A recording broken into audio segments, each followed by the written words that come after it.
मोर सजनी तोर हसी मा मोर दुनिया बस गे। तोर सुरता मा दिन रात कट थे, तोर सुरता मा दिन रात कट थे। तोर नैनन के झील मा डूबत हाउ मैं, तोर माया के रास्ता मा घूमत हाउ मैं। चांदनी रात मा तोर संग चलना सपना नहीं मोर जिंदगी बनना। धीरे धीरे दिल मा समा गे रे, मोर हर धड़कन मा बसा गे रे। धीरे धीरे दिल मा समा गे रे, मोर हर धड़कन मा बसा गे रे।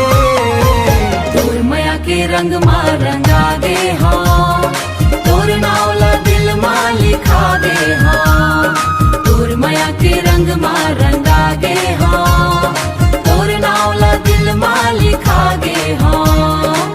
जन्म जन्म ते संग रही बो, तोर बिना अब नहीं जी सका।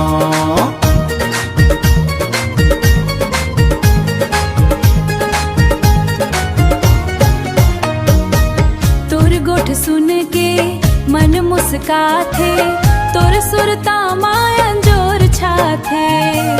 तोर गोठ सुन के मन मुस्का थे, तोर सुरता मायन जोर छा थे।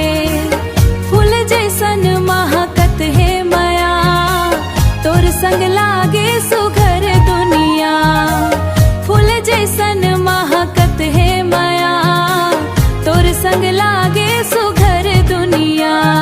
तै मोर सपना तै मोर आस, तोर संग कटही हर एक सांस। बरसत पानी चमकत तारा, संग रहिबो जिंदगी सारा। तोर माया के रंग मा रंगा गे हाँ, तोर नावला दिल मा लिखा गे हाँ।